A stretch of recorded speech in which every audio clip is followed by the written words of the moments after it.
All right. Welcome back. Welcome back to another Classic Picture Show podcast. As always, we are your hosts. That's Bryn. And that's Noah. And Noah, what are we talking about first thing? We're going to give a little rundown about how good we are at predicting the Oscars. That's right. Last episode, we very briefly ran through our predictions for the Oscar winners for this year. And here we are to recap how we did. The podcast There you go. got 14 out of 19 correct. Not bad. I will say, individually, we did better. I got 16 out of 19, and you got a whopping 17 out of 19. Hey! Emma So you win this Stone. time. You win this time. Okay, so really quick, I'm just going to run down the list, and we're going to do this as fast as we can. Okay, so lead actor, we both got this correct. Podcast 1, Cillian Murphy got that one. Supporting actor, again, we both got this one. Robert Downey Jr. took home his first Oscar. Lead actress, I had Emma Stone. You had Lily Gladstone. Emma Stone took this one, so well deserved. Great job. Supporting actress, Davine had this in the bag. We both got that. Animated feature, we also got that one for The Boy and the Heron. Cinematography, we both had Oppenheimer. That's what took it. Costume design, I had Barbie. You had Poor Things, and Poor Things won. Directing, Christopher Nolan. We both had that. Editing was also Oppenheimer. International feature was Zone of Interest. We both had that one, so great job there. Original screenplay, we both had Anatomy of a Fall, and that's what won. I know Very you were happy. so Very excited happy. about that. Yeah. Jumping up and down. As you should. Makeup and hair, we both had Poor Things, obviously. Original score, we both had Oppenheimer. Original song, Billie Eilish. Best picture, Oppenheimer. Production design, I had Poor Things. You had Barbie. Poor Things is what took it. Sound, I had Oppenheimer. You had Zone of Interest, and Zone of Interest is what won. Surprising. Also good.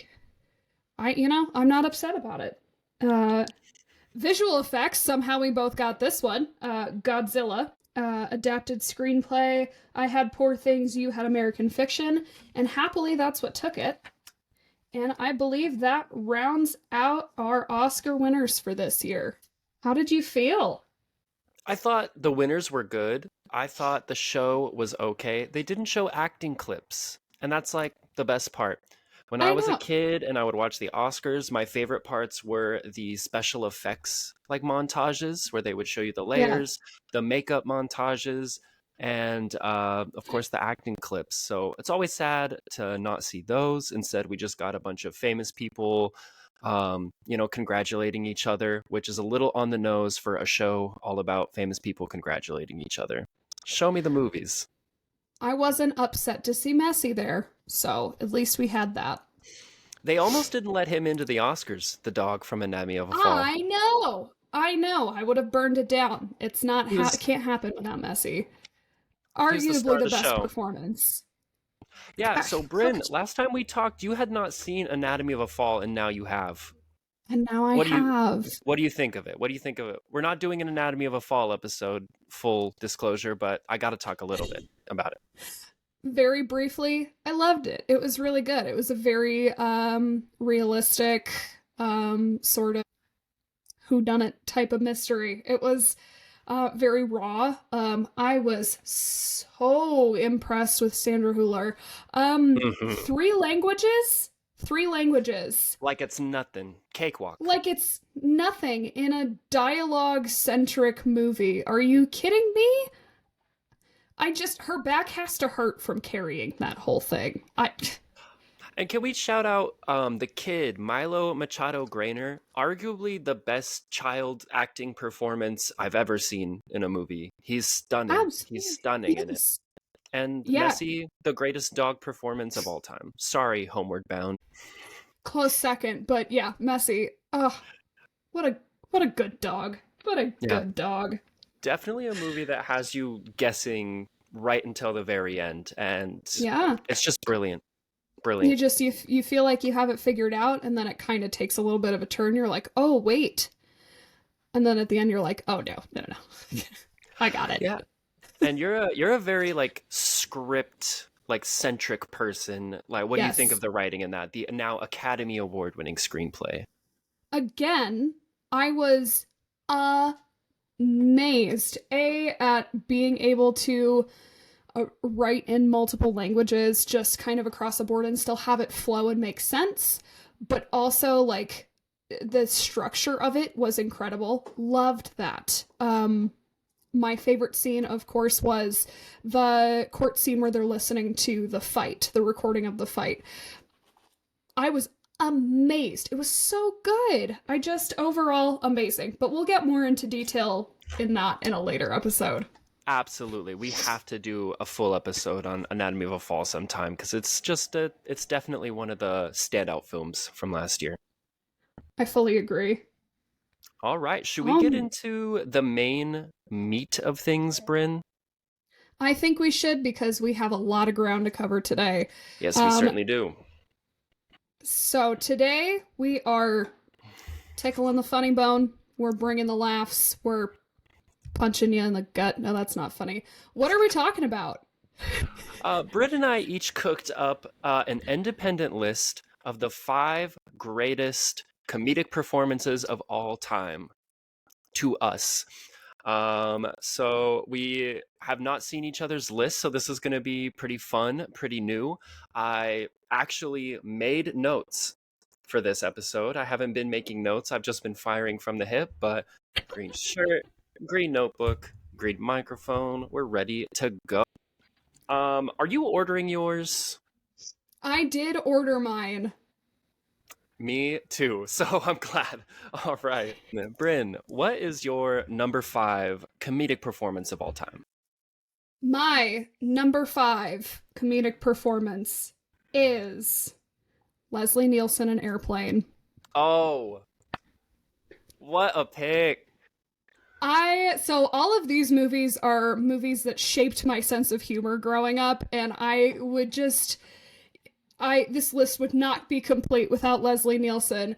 You could talk about Airplane or The Naked Gun. Either way, this man is like if James Bond was actually. It is such a literal humor that is brought, and the whole movie is comprised of just bits. None of them actually play on each other. There's not really any callbacks. It is just bit after bit, and a lot of them don't contribute to the plot line, but you don't need it to because you are just laughing the whole time. I have never shown a person this movie who did not love it. Yeah, that is definitely one of those classic 80s comedies. It's one of the best parody movies I've ever seen. And Leslie Nielsen just has this deadpan delivery, this wit. Yeah, I think for him it's the smart assery of it all that I think makes it sing. Obviously there's the famous like "Don't call me Shirley" line. Just he's so brilliant with every single delivery. The matter of factness of Yep. it all. Yep, absolutely. It is one of my favorites, and as you said, smartassery probably comprises a fourth of my sense of humor. So Yeah, that's my absolutely. number 5. Do you have any lines specifically that ring in your head from this Well, performance? you definitely took the "Surely you can't be serious," but It's so iconic. it is, and I still say that on a regular basis. I think that's one of my most used quotes. So you can't. It's so good. I love the "get a hold of yourself" scene where they're all just shaking the woman, taking turns in line and trying to. It's really crazy to stand out in a movie where every single person is a comedian and a lot of them only have a couple lines, and so they're really trying to make those lines hit with maximum impact, and Leslie Nielsen is just easily the most memorable part of it to me. Absolutely. But all of the lines are like they do all hit. Like you just and every single time you pick up something a little bit new and it's just every single time it's refreshing. It's just a good performance through and through. Yeah, it's firing off like 3 jokes a minute, and every single one of them hits. Every single one. Yeah. So for my number 5, I went with Gene Hagen in Singin' in the Rain. You know, it's a musical comedy, but most of the comedy is coming from Gene Hagen's character. So Singin' in the Rain is about the transition between silent films and talking films. And one of the big problems that stars at that time ran into was a lot of them just had voices that were not suited for the mass market. And that's Gene Hagen's character in this. She has this high pitched, whiny voice that is just hilarious. And pretty much a lot of the plot basically revolves around her and her inabilities, I think. You know, it's funny, this movie almost made my list. It was tough. I genuinely was almost going to leave this off because I thought we might both have it. Yeah. But it's too good. It's too good. It really is. And talk about another movie that is full of great comedic performances. The first thing I thought of when we started talking about doing a comedy list was make them laugh. And it's one of my that's one of my favorite scenes in any musical. And her voice is hilarious. I adore her in this movie. She's so good. I have a couple lines written down here, and I'm not going to try too hard to approximate her voice because it's a one-of-one performance, but when there's a part, I just can't stand them. Like that, I hear it in my brain all the time. I can't stand him. What am I, dumb or something? Which, you tell me, Gene Hagen. And I think probably the line that makes me laugh the most when I watch it is towards the end, she's speaking to a crowd of people. And she says, if we bring a little joy into your humdrum lives, it ain't been in vain for nothing.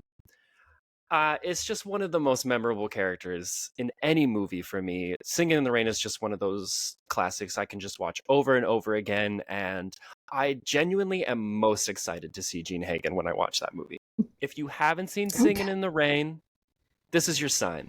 Please go watch the greatest, most joyful musical ever made. This whole list is your sign. If you haven't seen any of these movies, you have to go see them. Because I can safely say we're the funniest people you know, and if we think these are the funniest movies ever, yeah, these shaped us. These shaped us. Yes, this is why I am funny. Which brings me to my number 4, which I cheated a little bit because I just chose this movie as a whole, because I can't pick out one person that I love more than the next. Tucker and Dale versus Evil. Oh yeah. And like I think the first time I ever saw that was on Netflix just randomly. What a hidden gem. I laugh my ass off every time I watch this movie. This movie is about these two hillbillies who are fixing up a cabin. Simultaneously in the same woods, these group of college kids are having a camp out, and it's right over the anniversary of this like massacre that happened in the woods.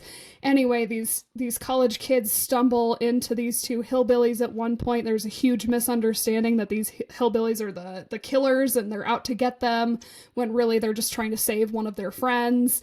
And it's just this horror comedy of like these college kids accidentally killing themselves in very gruesome ways, trying to get their friend back from these hillbillies who are also just trying to help their friend. It's so funny. And it's all just based around these just stereotypical tropes from every horror movie you've ever seen.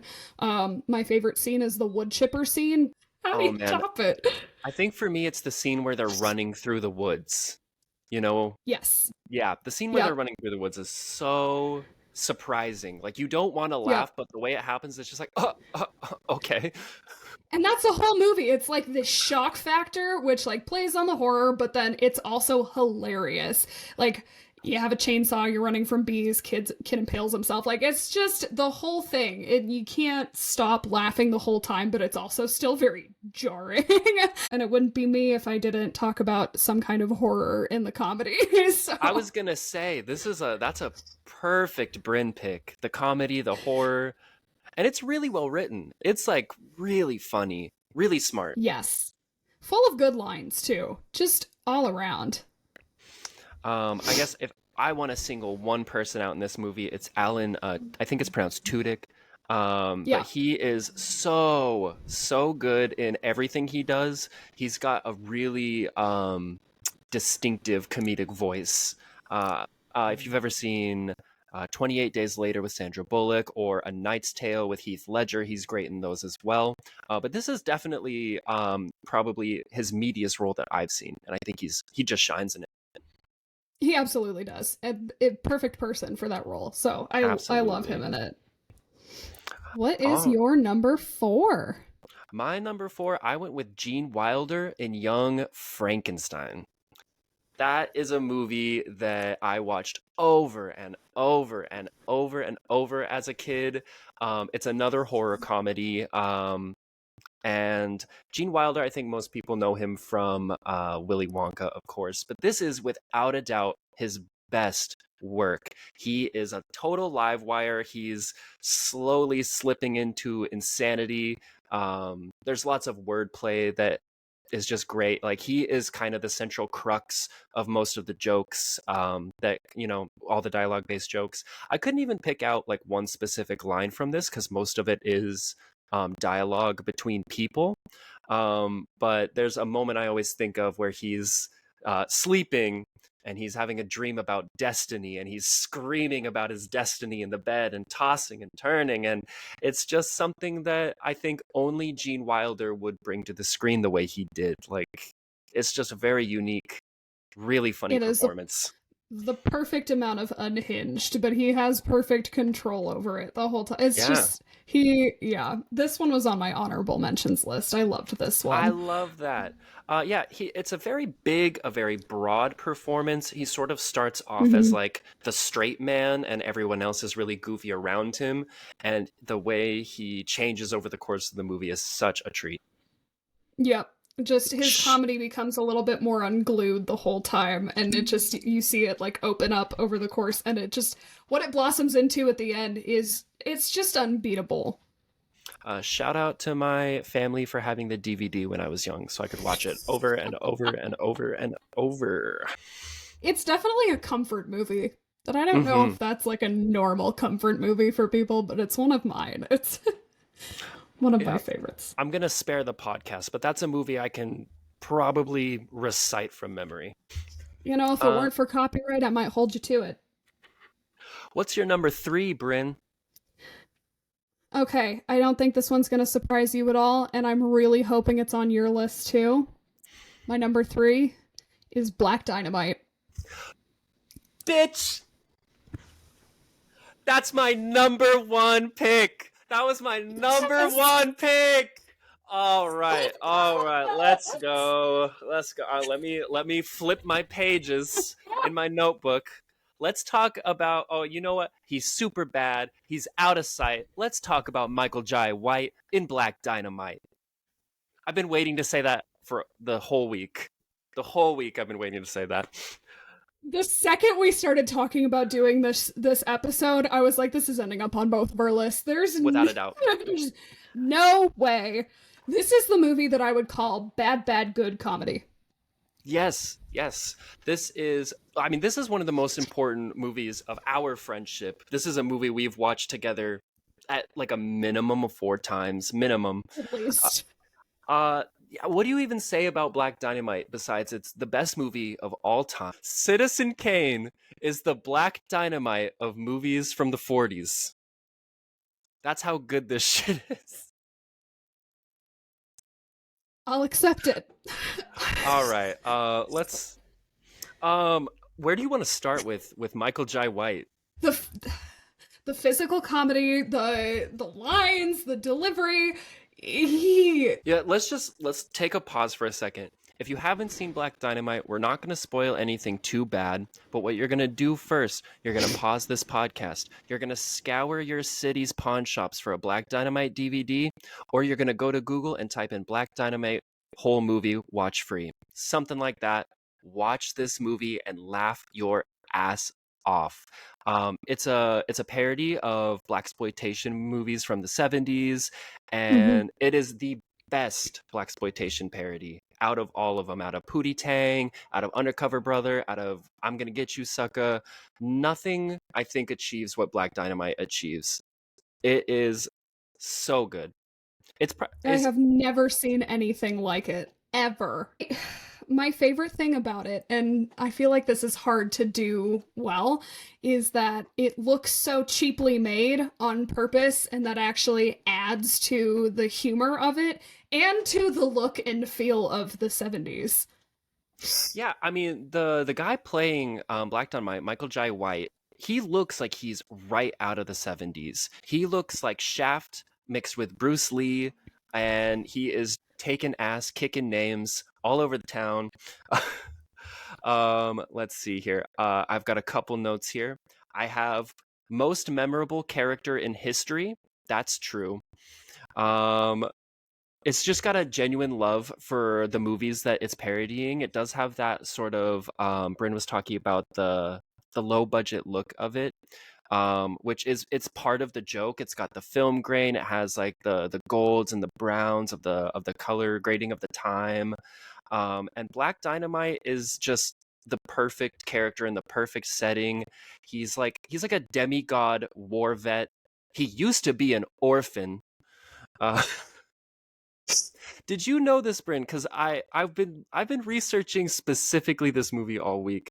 For this movie, he's playing the actor playing Black Dynamite, which I heard that and I was like, no shit, he is. That is so. It totally makes sense. It It makes totally makes complete sense sense. Yes. once you see Yep. it. Which Um, I'm really glad that you said that because that relates to my number one, and I'm really excited to get there. But we'll circle back to that in about 3 hours when I'm done talking about Black Dynamite. Uh, but for real, this is such a treat. I love this movie. Let's see. I've got some lines here because it is the this has delivery. the best lines out of any comedy you'll ever see, and I guarantee it. It's hard for me to only do Black Dynamite lines because every single line is funny.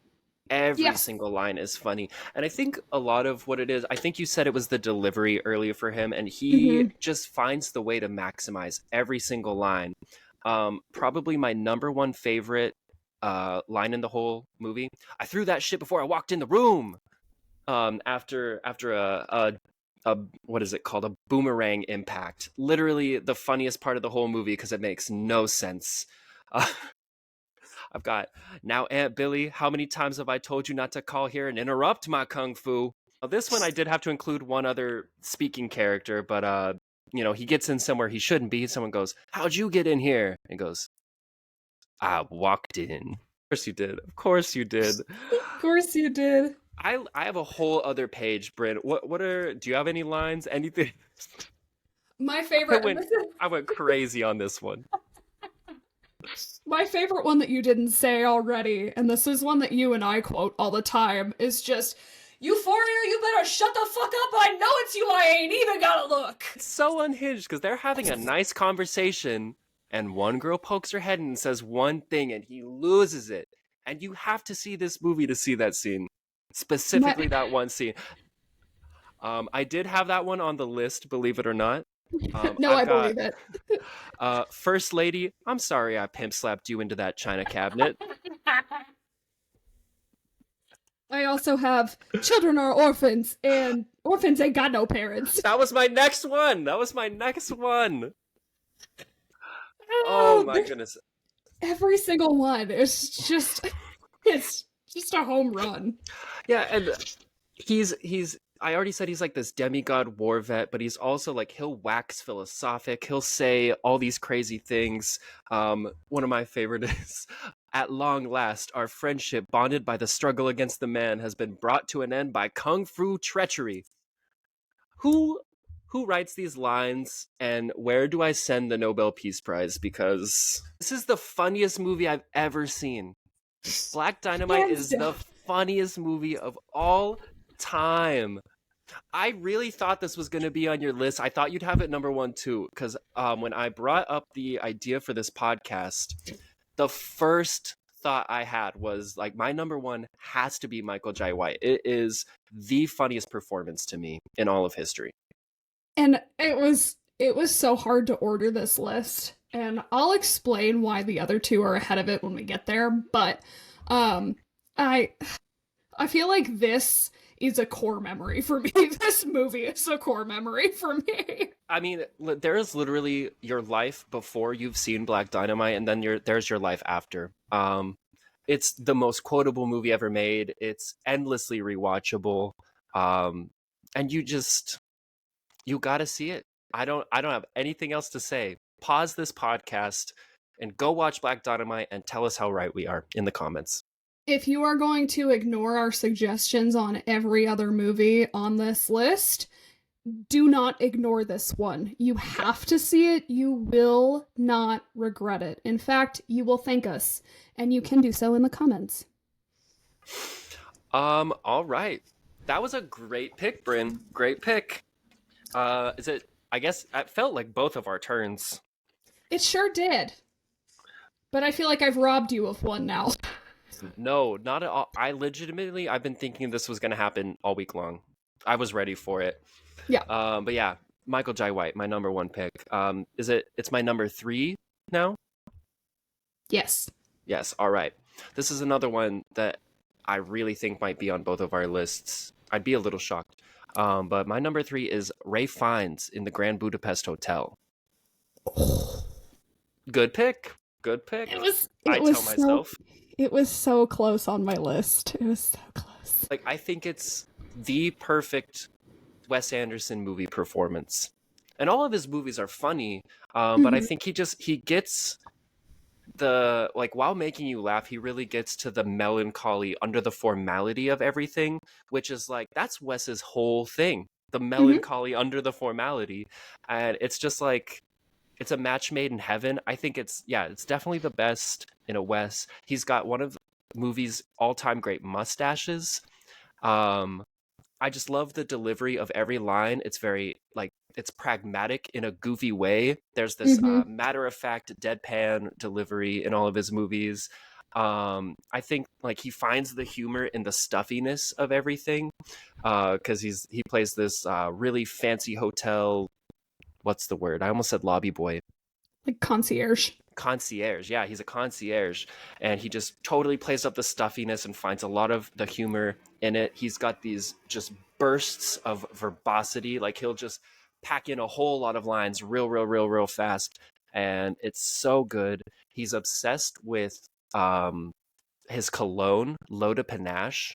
That has a huge role to play in this movie. There's a whole part where he, like, turns a prison into, like, a nice little place and makes friends with all the prisoners. This movie has everything. It does. And I love that that's the scene that you just brought up, because one of my favorite things, and he's good about this in all of his roles, is how he plays on other actors and other characters in the scene. He uses that to his advantage so much, and almost in like a improv type of way. Like, he just does so well at rolling with the punches, and he interacts with everyone around him so incredibly. And I love that about him. I really want to, like, buy the script for this movie and watch it as I read along, because I wonder how much, like, improv does get into Wes Anderson movies. But if I was going to trust one person, it's definitely Ralph Fiennes. He just finds that character and just, it's so fully formed. You totally believe this guy. It's Wes's character until it's Ralph Fiennes' character, and then it's no longer anybody else's. It's just his. And it's my favorite Ralph Fiennes performance in a really long and storied career, but, like, this is, to me, this is more memorable than Voldemort. It's more memorable than Amon-Gert, or I can't remember the name of the guy in The Constant Gardener, but that's because the guy in The Constant Gardener is not Monsieur Gustave H. of the Grand Budapest Hotel. It's just perfect. It's one of my favorite roles. He was robbed of an Oscar nomination. I need to take a second real quick here. We were just talking about Black Dynamite. I did some research. You know who won the Oscar the year that Black Dynamite came out? Jeff Bridges in a movie called Crazy Heart. Have you ever seen that? Yes. Black I'm Dynamite is better than sorry. that. It's better. Michael Jai White should be an Oscar winner for Black Dynamite. Okay, back to Ray Fiennes, who should also be an Oscar winner for Grand Budapest Hotel. Uh, Yes. I've got a couple of my favorite lines from this performance. Number one, she was shaking like a shitting dog. You just don't expect him to say these things, and he's so vulgar, and it's so good. I was talking about his like bursts of verbosity. There's a part where he's like hanging off of a cliff about to die, and this is what he chooses as his last words. "If this do be the end, farewell," cried the wounded piper boy. "Whilst the muskets cracked and the yeomen roared hurrah and the ramparts fell, methinks me breathes me last." Who thinks of that? Who thinks of that? It's too much, and it's so perfect. It's just the right amount of too much. I've got one more. I've got one more, Bryn. There's a part where someone says, "You're not getting boy with apple, you goddamn little fruit." And he goes, "How's that supposed to make me feel?" The perfect response. That's my favorite line in the whole movie. Yeah, it's just, he makes me laugh so much in that movie. And I previously mostly knew him from like the Harry Potter movies, being Voldemort, Mhm. and he's got a totally brilliant sense of comedic timing, and I want to see him in more comedies. I do too, because I was the same way. I knew him mostly as Voldemort, but to see him in this role, I was like, why isn't he doing this all the time? Has he been in another Wes Anderson movie since? 'Cause I don't think so. maybe he I was a think voice in Isle of Dogs, but like, please work together again. yes, yeah. I need it. I need it. The Oscar winner that year, if anyone cares, is Eddie Redmayne playing Stephen Hawking in The Theory of Everything. Grand Budapest is better than that, Yeah, I agree. in my personal onion. All right, Bryn, what's your number two? I'm really curious now. What's your number two? Okay, this one's gonna make a lot of sense once I say it. Monty Python and the Holy Grail. Well, I didn't even think of Monty Python. What's wrong with me? That's so So, good. That's so good. and this is another one that I cheated a little bit on because I feel like you can't take the Monty Python cast out of its, out of its grouping. And originally, like, I grew up watching Monty Python's Flying Circus. That was my shit growing up. I loved that show. The University for Silly Walks lives rent free in my brain every single day of my life. But I can't talk about a show. And also, I started with the Holy Grail, so I feel like that's where I gotta That was my British. first Monty Python too. Yeah, and I feel like that's kind of a staple, if you're The gonna start best. with British humor and something. But British humor is just on another level. I love that. For our viewers at home, well, I guess more for our listeners who can't see, Noah has probably the coolest. Whoa. Has Yeah, so this has little animals that you can launch off at the top. he So this is has the I'm guessing that's the case for the movie, yeah, this and is a blue. Let me figure out how to fucking open it. it's in the shape of the castle, and it comes with a little package of animals that you can launch off the top, which, if you have not seen the movie, is a little fun surprise that happens. If you haven't seen this movie, fix your life. I can't remember the last time I opened this. I don't remember how it fucking works. If you Sorry haven't for all seen the this movie, language. I'm not. You know what you got yourself into. Sorry to distract. No, that's okay. I mean, this movie has every single quotable line from my childhood. "'Tis but a flesh wound" is something that I will say anytime I am relatively inconvenienced, injured, anything on that level. Happens every time. If somebody asks me a yes or no question and the answer happens to be no, I do not say no. I say nee. Nee. Or you could say icky, icky, icky's boing. I could, but that takes a little bit longer. Just a hair. It has everything you could want in it. It again, this is very much like looks like low budget. One of my favorite things about it is horses being coconut shells. Definitely one of the like most brilliant ideas. Just the sound design. It's so funny. Like, it's brilliant in every way. Like, you don't have to pay to have horses on set. You just have this beautifully funny just addition, and it carries it throughout. The bridge scene with the riddle is one of my favorite scenes in movie history. I don't even know where to go with this one. It is one of the best comedies ever made. There's a reason that it is so popular. I was in the play when I was in high school. I played a couple characters. I played the guard of Swamp Castle who cannot figure out if he is supposed to keep the prince in the room or let the prince go. He cannot figure it out. I played that guy. That was my favorite role. I sat down my teacher and I was like, listen, I'm going to quit school if you don't give me this one specific role. Because it's my favorite line. My favorite Python is Eric Idle. I think Eric Idle is so funny. He's always been my favorite. I also played Roger the Shrubber. And I also played one of the minstrels, one of Sir Robin's minstrels. Amazing. It's just his little song that follows him everywhere. Brave Sir Robin ran away. Stop it! Stop it! I did not run!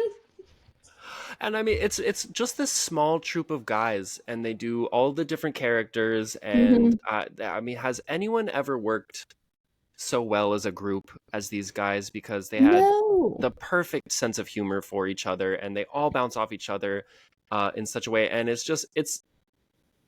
can I say this is genuinely one of the most interesting medieval films of all time? Like, I really am interested in movies that take place in medieval times, and this is one of my favorites, like, not just because it's hilarious and I've always loved it, but it's just that good. And they didn't even do too much set-wise. England just looks like that. Yep. Especially in the 70s. You go out and do a field, that's your set. Easy. I think one of the lines I've heard the most in my life, my family used to say this all the time, was, your mother was a hamster and your father smelled of elderberries. You cannot, they wouldn't let you write things like that today. They wouldn't. You'd get canceled. Yep. Well, and that was one of the things is like growing up, I had no idea what that meant. And so I would say it. I still don't know what it means, but it's funny. You should look up what it actually means because it's a good insult. That's a fucking burn. Like, get wrecked. Elderberries? Yes. Oh, now I'm curious. All right, let's see here. Oh.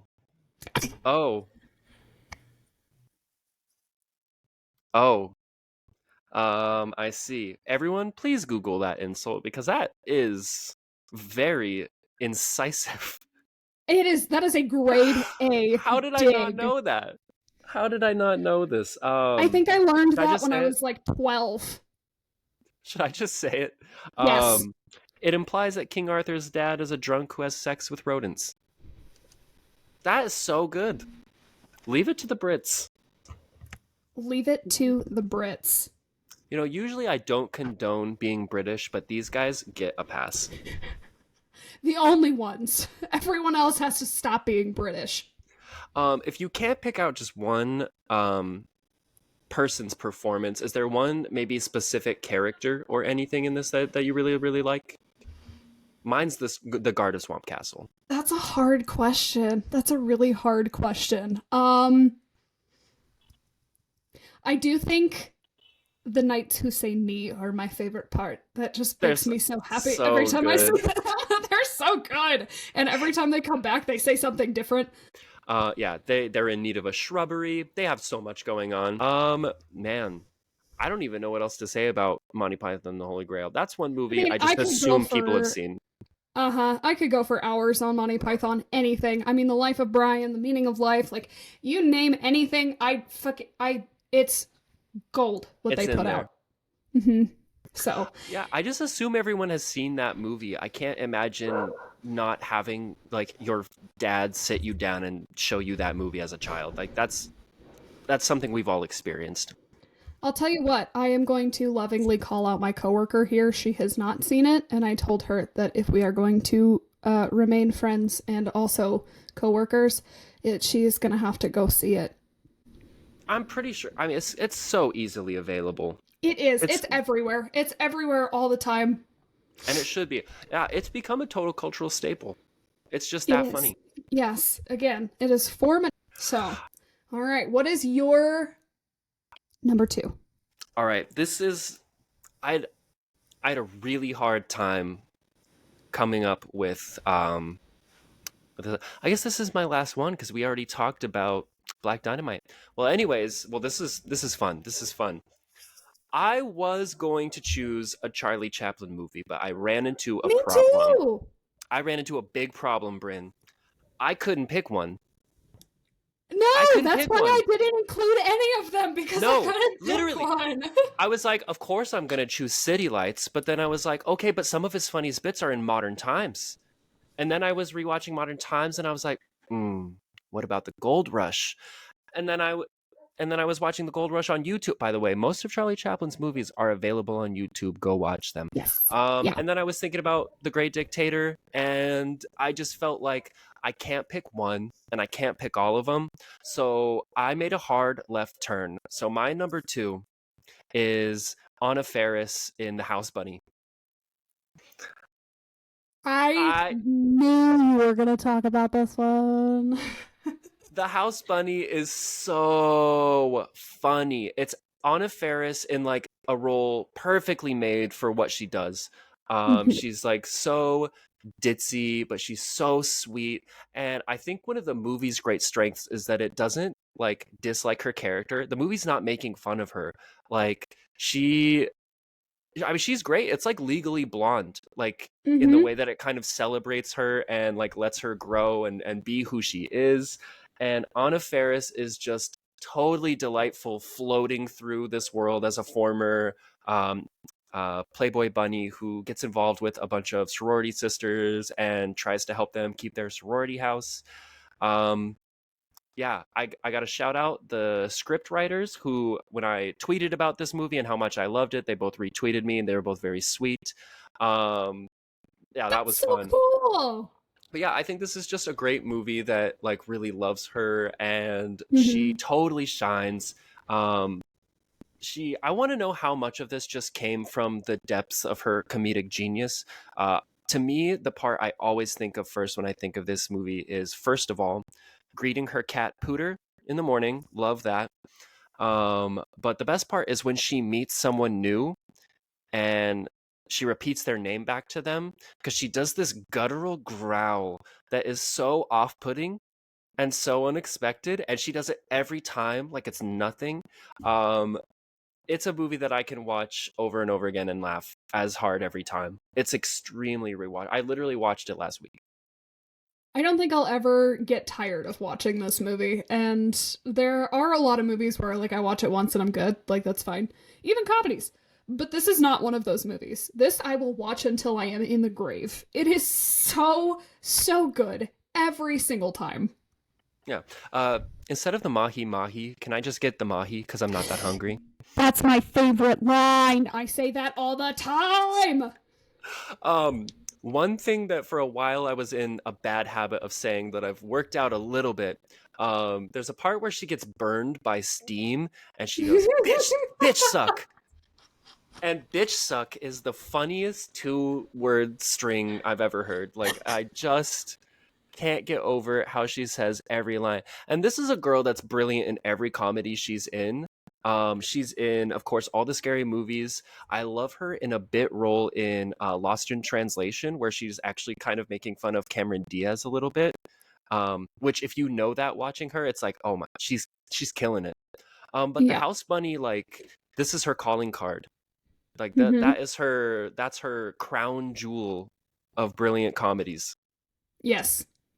Oh, It was a hard pick. I had a couple performances I was gonna do, but Anna Faris just felt right to me to put yeah. in this list. I knew that you were going to pick this one. I knew it. I was like, there's no way he's getting out of this without the house bunny.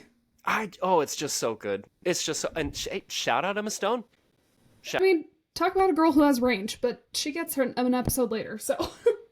Now, I feel like unless you have anything left to say on the house bunny, I feel like it's time for your number one pick, and I feel like I have a decent idea, which is why I didn't pick any of his movies. Bryn, I, what is it? What is it? it's Tropic Thunder. I'm shocked. Really? Yes. Oh my god. I'm not. Well, okay. Do you want me to say who I thought you were gonna choose? Yeah.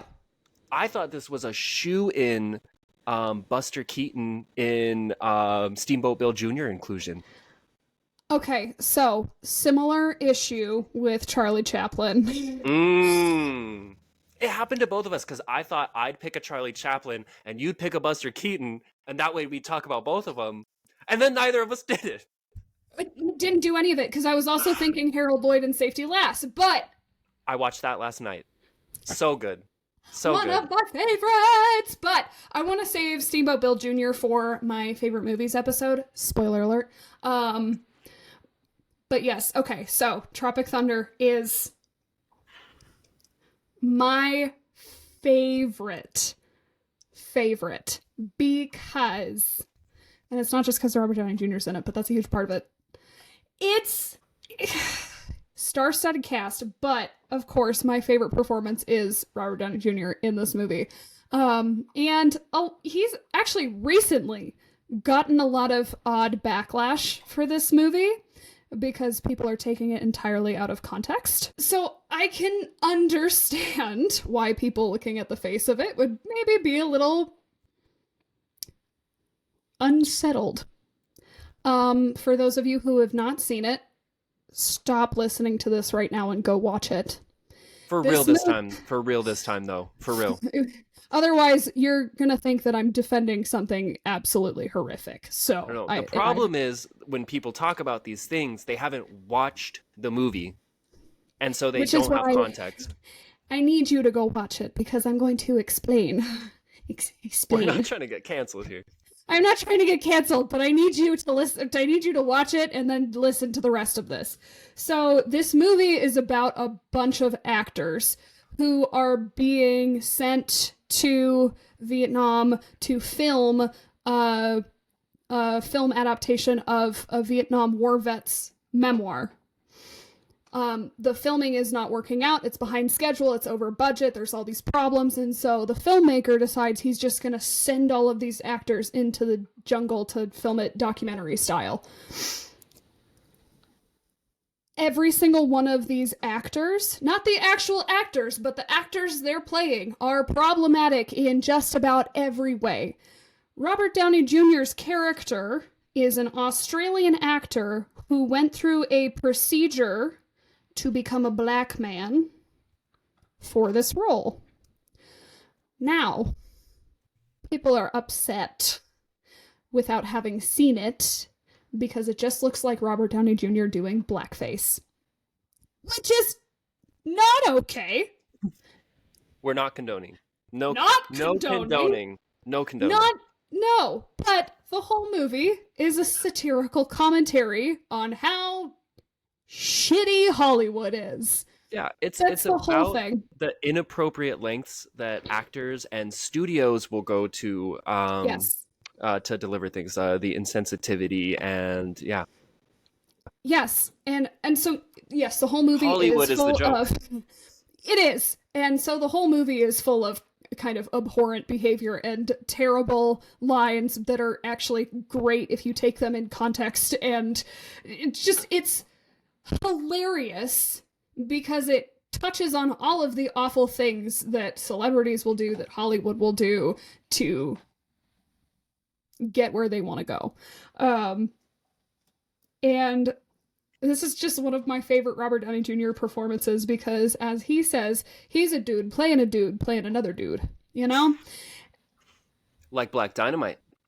And that's why this is why I was so excited when you were talking about that, because it's brilliant. Everything he does with the role is so great, and it's so like perfectly awful. Mm-hmm. Like, I mean, you can clearly see what's missing the whole time. It's not like he actually comes off like it comes off like a cringy actor doing something they shouldn't, but that's the joke. Like, That's the whole thing. You couldn't make Tropic Thunder these days because Twitter would lose their minds. And everyone always Absolutely. talks about that. No one ever talks about canceling Ben Stiller for Simple Jack. Come on. Which Come on. also is just as awful, but so funny because of like what the joke that it's making. And it's everything. It's Jack Black, awful. Ben Stiller, awful. Like all of them are just playing these awful actors, but so like, well. I can see like people in Hollywood being uncomfortable because of this movie because it lampoons like what they do in a really incisive way. But like the average person that hasn't watched this movie, like you don't even understand what this movie's trying to do until you really you can read the synopsis and you really don't have the full picture. Right. But what Robert Downey Jr. does in this movie is hilarious because it is a comedy at the end of the day. With everything we're talking about, it is so funny. Yes, yeah, and that's what blows me away about this movie every time, is because it could have taken a bad turn really easily, really quickly, because they do touch on a lot of pretty sensitive things. But they do it in a way that is, you are busting a gut the whole time.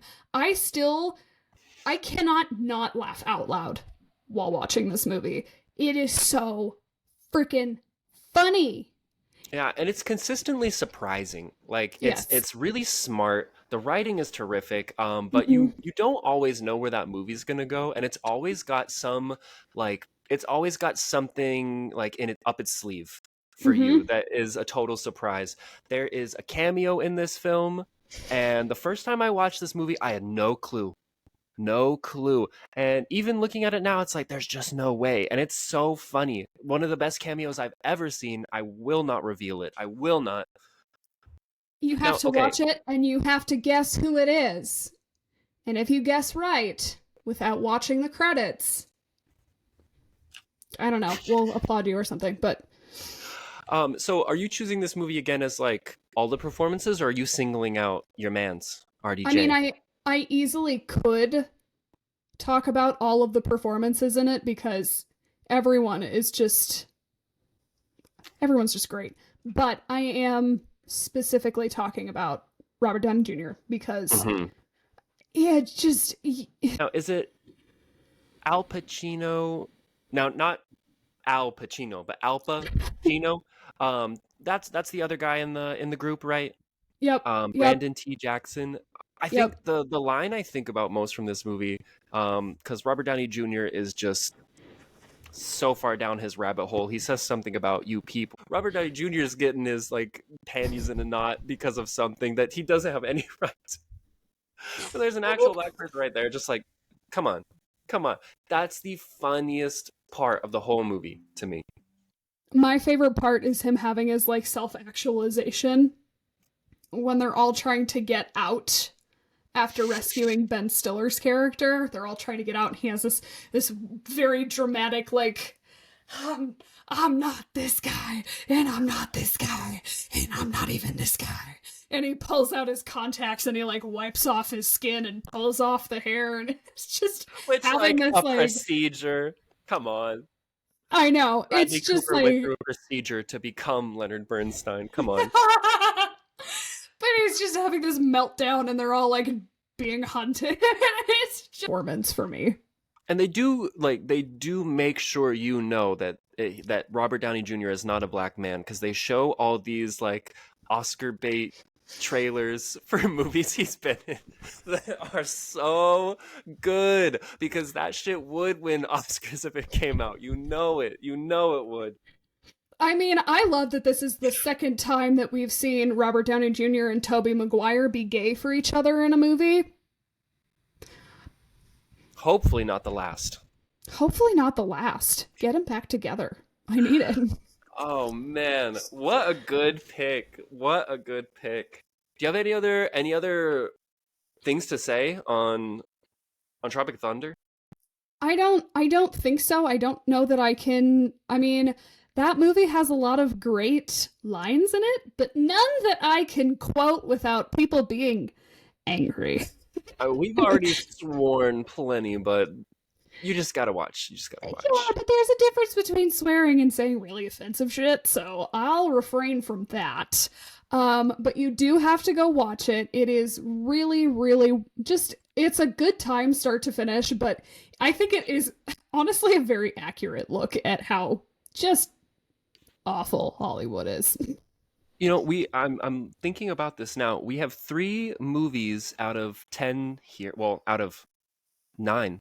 3 movies out of 9 that are all from 2008 and 9. Those were good years for comedies. Great years for comedy. I mean, 2004 to like 2010 was probably like my favorite range for comedies. It's like it's weird having distance from that time period and being able to like, oh yeah, that's the mid 2000s right there. Like, I don't know, it's such a weird feeling. It's hard to describe. You can Yeah. just tell. You can just tell. Yeah. Like It I has a love House feel to Bunny, it. but like House Bunny has this soundtrack that is like, oh yeah, that's 2008 for sure. Very, very. Um, do you have any honorable mentions that you want to list? Because I have a lengthy list right here. I've Just got I've got too many, man. All right. Should we go one quick by fire. one, Let's like one go. for each, one for each? I almost went with Daniel Radcliffe in Swiss Army Man as a corpse. So good. Love. The other Robert Downey Jr. movie that I was debating between was Kiss Kiss Bang Bang with him and Val Kilmer. His performance is so great. He's so terrified and just hilarious the whole time. It's great. A scene That from was that popped up on also. Twitter the other day. The one where he goes in for the audition. Really good. Really I love terrific. it. That's also mid 2000s. Another one I had on here was John C. Riley in Walk Hard. Um, but I feel like that's the same. I was really close to putting that, but it almost feels too similar to Black Dynamite in the like brilliant parody lead role. Yeah. But that's definitely something that merits a mention. Yeah. Excuse me. Audrey Hepburn and Charade. Mm, the greatest Hitchcock comedy that Hitchcock never directed. Yep. 1000%. And you know what? Shout out Cary Grant, who is always funny. Cary Grant is so good. Because I could have Always. put Bringing Up. I can't believe I didn't put Bringing Up Baby on here. I I'm almost also a did. little surprised at that. I couldn't pick one of the two. Let's see. I think I only have one more honorable mention, and I was so close to putting Tom Hanks and Elvis on this list because, hear me out, that's a performance that's so bad. It's like I don't even understand what's happening, but it makes me laugh. Like nothing makes me laugh like watching Tom Hanks in Elvis. The he's white scene is diabolical. The just diabolical that he would make Tom Hanks do that. I'm honestly so glad you said that because it was so bad. I love the movie. It's I a would good movie. I didn't like Tom Hanks in no. it. So It's okay, so bad. here's this is my journey with Elvis, right? Okay. So I heard I heard that it was happening. I was like, that's a bad idea. I saw the trailer. I was like, this looks awful. I go to the theater. I'm fully expecting to hate this movie. I loved that movie. Like I was so locked in. It was crazy. I did fully acknowledge that Tom Hanks was bad, and he's almost never bad. So you know, you get one. I He guess you gets get one. one. That's what I Um, said. Yeah, he gets one. And so it's a really weird movie because you have Austin Butler doing something that's really, really brilliant in my opinion. Because it's Yeah. not like a full on impression. He's really evoking him, but there's just something so unique about that performance. I just think he totally went for it in a way that was so fun to watch.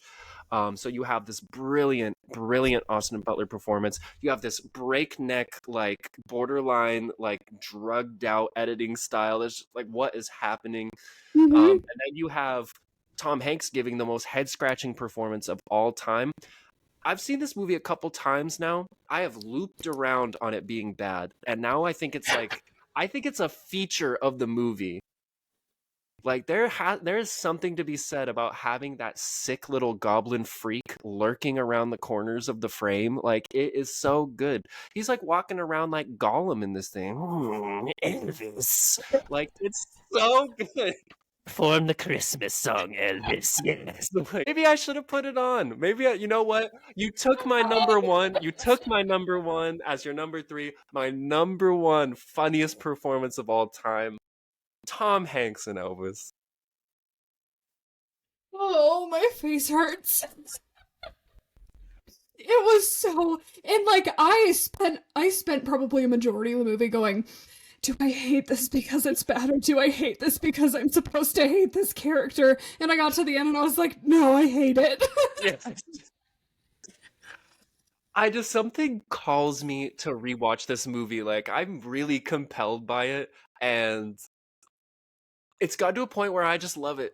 I love how bad it is. It's not a bug. It's like fully a feature of the film now. Like there's something really interesting about having like high highs like Austin Butler like directly next to low lows. Like it's really fascinating in a way. Like It is. I don't want to watch it again though because I don't like him. I It's think I'm the like only person who's rewatching Elvis like that. I really do. I really think I'm the only one. But that for movie's me, fucking awesome. he's like a computer virus in that movie. Like I want to enjoy the movie, but the whole time I'm like, It's like a pop up on the screen, like get that out of here. like, oh no, malware. See, but for me, it's like a pop up where it's like, oh my god, hot singles in my area for real? That's a little interesting. That's a little interesting. I'm not gonna click, but I'm gonna think about it. Come on. Oh, I'm gonna throw up. Oh my god. Is that our last honorable mention? No, I You know, have no. one more. I All have right, all one right. more. I mean, Who's that? I mean, I have a whole list, but I have to talk about one more, and you're going to understand. I can't wait. Hausu. Oh my god. House? What do y'all know about this shit right here? What do y'all know about House? House. Bryn, tell our guests about House. It's got horror, it's got comedy, it's got fever dream, it's got surrealism. It's just It's got a completely unintelligible plot. I could not tell you what this movie is actually about outside of a house trying to kill a bunch of girls. It's the funniest movie I've ever seen. It's got bananas. It's got Banana Man. It's got a floating head. It's got Eyes a house and full. mouths. Yes, it's got a cat vomiting blood into a house and flooding it. It's got this cat. For our viewers who are watching, I'm showing off my house poster after showing off my house DVD. I remember I'm a watching huge this. fan of this movie. Me too. I forced her to watch it. I was not a fan at first because I thought I was supposed to understand what was happening, but after you let go of the need to understand, you can just take it in, and then you're better for it. It's I think, yeah. If I was going to introduce this movie to someone now, like knowing what I know from that time, I'd say, have you ever had a fever dream? Do you want to have a fever dream? You ever done drugs, so kids? House Don't do drugs, just watch House. About it's a movie about a bunch of generically titled characters You know, so you have gorgeous, you have Mac, short for stomach, you have Kung Fu. Guess what she does? Anyways, and they're invited to Gorgeous's aunt's house, and that house has it's haunted. I'm just gonna tell you, house is haunted. Haunted house. You know what I just forgot about, or what I forgot about that I just remembered? Mm. The piano. The piano, literally one of the central parts. Like that is one of the best scenes. That's where So good. that's the point. Well, I mean, they get there, and that's the point of no return. But Yeah. what? I don't even know what to say about this movie. You can't. You just have to watch it. You have to It's watch one it. of the most. It's such a treat. Please watch House by Nobuhiko Obayashi. So good. So I'm bad, fucking so blanking good. right now. I don't even think it's bad. Like I cannot even explain like what this movie makes me feel, because it is like unabashed creativity, like unleashed on a level you've never seen. He co-wrote this movie with his 4-year-old daughter. They like That checks. hand colored the film at parts of it. Like there's effects on there that they like hand scribbled onto the film. Wow. I just think it's such a treat. There is literally nothing like it. It's one of the most creative things you're ever going to see. And it is funny. It really is funny. It's so funny. It's so funny. I mean, it's a horror movie. I don't know if it's scary. I think It's not. It's mostly just an experience. It is. Yeah. It's like those nightmares that you're not actually afraid of, but you feel like you should be scared. Yeah. You know? It was I could be wrong about this, but I'm pretty sure the story is that the studio commissioned this movie from this director who was mostly like a commercials director. They commissioned this film from him after the success of Jaws, which I think counts as a horror movie, right? But the success of Jaws, this was basically supposed to be Japan's answer to like the big summer blockbuster. And I wish that I could have been in the room when those people saw the movie they got delivered, because they could not have known what hit them. There's no predicting this film. I never in a million years would have thought to put this on the same playing field as Jaws. And I could not be happier about that. Like, that makes it infinitely better. Oh man, yeah. House. I'm so glad you brought that up. I had to. That's a top whatever number of movie for me all time. And it almost made the list. I'm gonna be honest with you. Every time I think about that movie, I smile. Because it's just that, yeah. What do you even say about it? This is a movie, Bryn, that we should do like a full episode on at some point. I would love to do a breakdown on this one. Like, I mean, we should go scene by scene. You should watch along with us. You know, a little sneak peek at what's to come. I love it. I love it. What a great pick. What a great list. Do you wanna run down your list really quick, and then just to sum up, I guess? All right, my list from kind of favorite to favoritist. I had Airplane, Tucker and Dale versus Evil, Black Dynamite, Monty Python and the Holy Grail, and Tropic Thunder. I had Singin' in the Rain. I had Young Frankenstein. I had The Grand Budapest Hotel. I had The House Bunny, and I also had Black Dynamite at number 1. What a list. Yeah. Seek out at least one of these movies. If you're having a bad day, if you want to have the best day possible, please go watch one of these movies. Lots of them are available on DVD and Blu-ray. Many of them are streaming. And if you can't find them anywhere there, I know you can find a way. I wish I could play the Pirates of the Caribbean theme music, but I'm pretty sure it's copyrighted. But yeah, Pirates of the Caribbean theme music, those movies, if you can't find them any other way. Unofficial legal advice. Anyway, in the comments, we'd love to hear what your favorite comedies are. and also suggestions for what to talk about in future episodes. What are your thoughts? Have you seen our movies? Are there any that piqued your interest from what we talked about? Are there any that you disagree with? If there are, get funnier. Thanks, everybody. See you later. Peace. Bye. Could not get this open. I got a little too embarrassed about it. We regrouped. I got it to work, right? So this is the Monty Python castle. It comes with these little guys, and